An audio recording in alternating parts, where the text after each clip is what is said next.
Hello and welcome back to the channel. I've got another mentalism video to show you. I've got this mentalism feat that involves some pieces of paper, so it's going to be a bit unusual. It's not using cards today, so if you're interested in learning some mentalism that doesn't involve cards, just some scraps of paper and your minds, then this is the video for you. So as we just angle down here, what we're going to do here is, if we had a spectator, we'd get them to pick a category and get them to write down some things in that category. But I'm just going to ask them what the category is going to be. So let's just say, obviously you can't tell me, so let's just say you say colours. Okay, I'm just going to now, you pick the category, I'm just going to write down a prediction and we're going to get back to that later.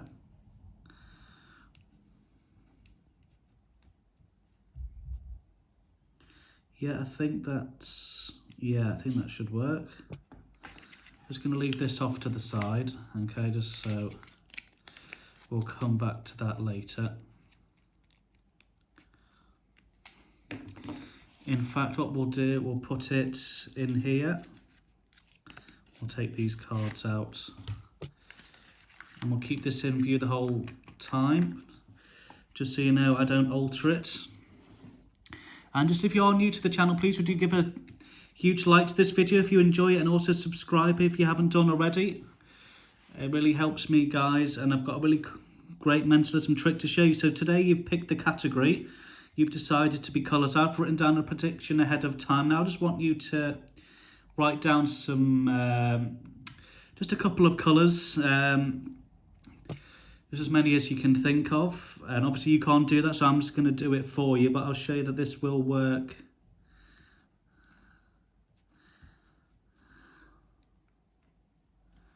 Okay, so there's the first one. This will work with a spectator also writing it down. Just going to place that there, so now we can do another one. Can you think of another one? Okay, that's brilliant.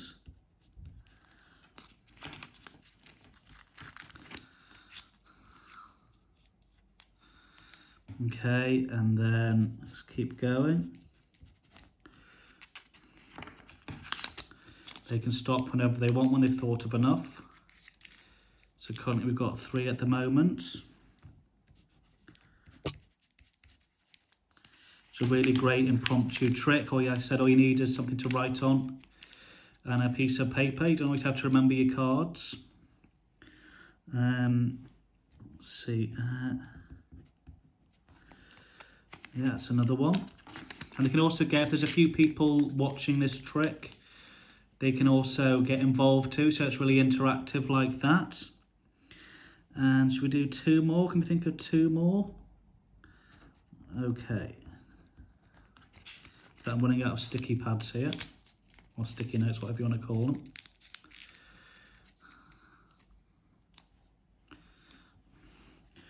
And like I said, 1 more. Brilliant. And we'll just fold them up. What we're going to do is they'll be able to mix up the pieces of paper. Not that I'll know anyway what's on any of the pieces of paper. So we'll get rid of the pen and the paper. Like that. We'll just... In fact, what we can do is do that, and then once they're happy that it's in a random order, what I'll get them to do is just point to a piece of paper. Say they point to this one here. I'll say, okay, you sure that's the one you want? Do you want to change your mind? They say no. So we're going to get rid of the rest of the pieces of paper here. So it's nice and fun, and they're going to open up themselves what this piece of paper says. Or one of their friends can. And just open it out here, and as you can see here, you can pick that up, that says green. So of all the pieces, of all the colours you could have chosen, this is the colour you've come to randomly. You had the chance to change your mind. You shuffle, well I say shuffled, you mixed up the pieces of paper here, and let's just open a few so you just think, oh, he's written green on every single one. Well, that is not the case. As if you had chosen this one, the colour here would have been orange if you'd picked up this one. it would have been yellow on yellow. If you'd picked up this one, it would have been indigo. If you can, the camera picks that one up. And if you'd picked this one, it was brown. So as you can see, they are all different if you open the last two. But you picked up green, and of course there was, what's that one? That's brown there. And the last one, which you could have picked, it was a totally random selection by you. You wrote down the colours, and you also wrote down silver. But of all of them, you picked green. You picked up green. And ahead of the trick, in this box, there was a prediction from the start. You picked the category. You picked how many choices from the category there was. You also mixed up the pieces of paper and landed on a random piece of paper which said green. But I, ahead of time, knew you were also going to write down the word green. So that is the trick, guys. If your mind was blown by that, just stick around for the tutorial and see how it's done. So there's several different ways you can do this. Like I said, it's a great impromptu trick. All you need to do, like I'm just using post-it notes or a few scraps of paper, just rip it up. So how this works is, the spectator chooses a category. That's something you will not know, that you need to know. So you can either let them pick it, or you can say, okay, we're just going to think of some countries. It can be any category you want. I just chose colours. Say they said animals. It would be animals. They'd write down a bunch of animals. This works 100% of the time. I know it sounds like it's an amazing miracle, but what you do ahead of time is you write down, what you say to them is write down, say they said colours, say write down just a few colours, some common colours. Make sure you say the word common, or just say it was pets, just say animals. Try and narrow it down. So if they've chosen animals, make sure you say, okay, just write down some common household pets, because that limits what it can be, because you need to basically first of all take a stab in the dark. So let's just say it was pets. They said, okay, I'm going to write down some pets, some common household pets.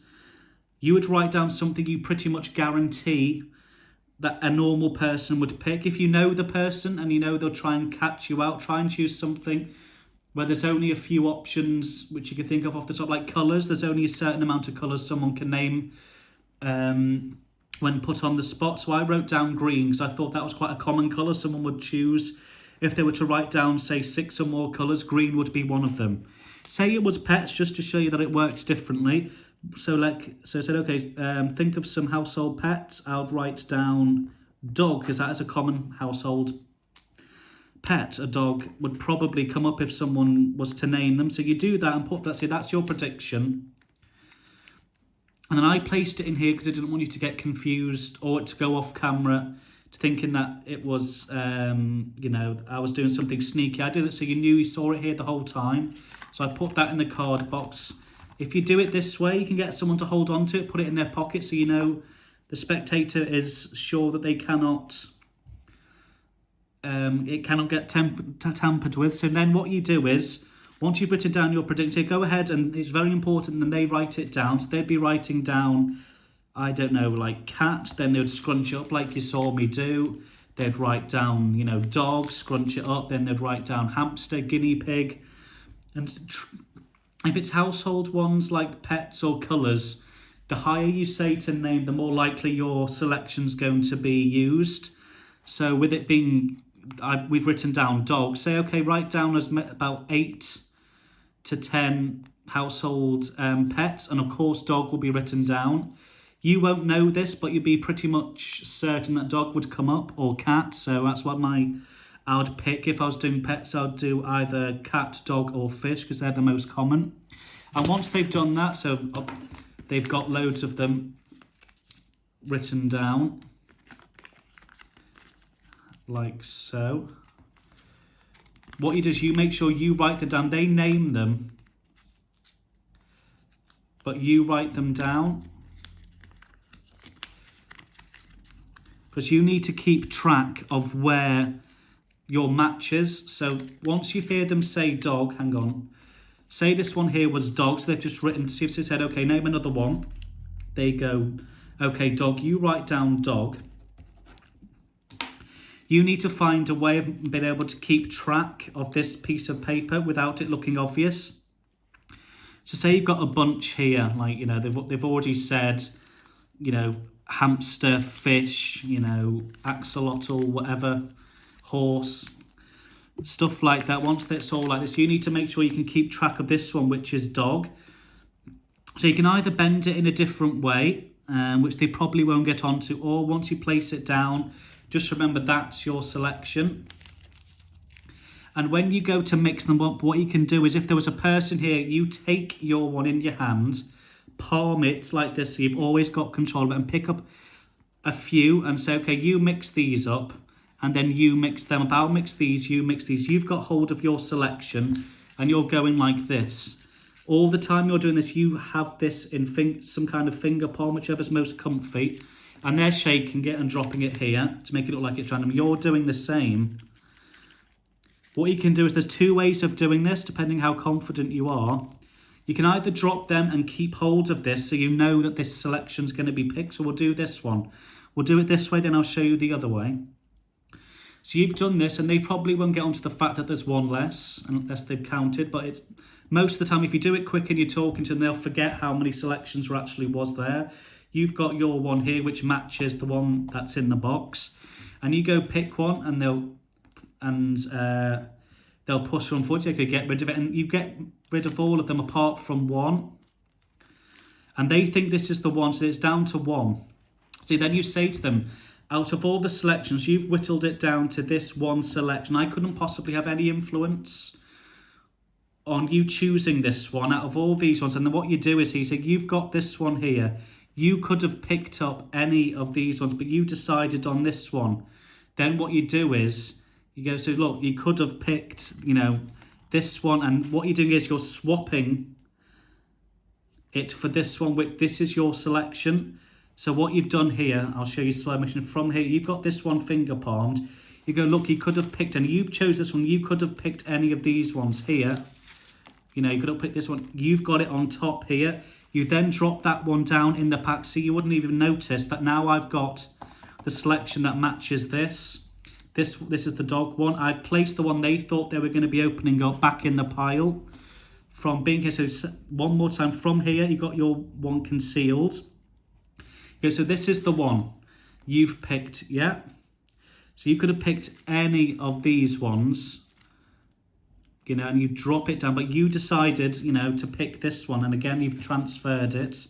You open it up and get them to read what it is, and it will say, you know, dog. And then you go, oh, you know, before the trick started, I wrote down something, then you show them that it's the match. The way I did it, which I think is riskier, but I think it pays off more if you don't want to do sleight of hand. You place it like this, and place one a little bit away from the middle. It looks random, but you want them to pick that one, which they will. If it's angled towards them, they will most likely pick that one. So you go point to one. 9 times out of 10, they'll pick this one, like it did in the performance. Then you get rid of them. Then you open it up normally. Whereas if you don't want it to have it finger palmed, what you do is you'll come to the same thing. So say they don't point to the one you want them to get this one, they pick up this one. So you can get rid of that one, and again, you whittle it down to 2. But keep it kind of here, the ones they discarded. And again, say they still don't pick that one, and you have to get rid of it. Just keep a track on where it is, which is here. And say, okay, you've decided to pick this one. Then it's the same technique. You say you could have picked, you know, this one, you know, this one. And then from here, you didn't see here because I was pointing here. I've already got the one I wanted palmed. It's the same thing. So you go, look, you could have picked any of these, and you open them up, and by the time you start opening them up and you've dropped here, they're not going to notice you've switched them, and then you reveal here that you've decided, you know, to write down dog before the trick started. And of course they managed to choose dog, and it's a perfect match. So that is the trick. It takes a little bit of getting used to. You need to actually do it yourself in order to understand it all. It's difficult to explain without you doing it. So just go ahead and pick, you know, loads of pieces of paper. It's easy up until the last bit where you have to transfer it. just practice doing it smoothly, about having one here, saying this is the one you picked, you're wanting them to get this here. You could have picked any of the ones here. You know, you could have picked this one here, like that, and then look, you've already got it, you've swapped it. So that's the trick, guys. Hope you enjoyed it. I've been Merlin Magic. You've been my lovely audience, and I just hope you have really good fun with this one, and get creative, and I'll see you next time.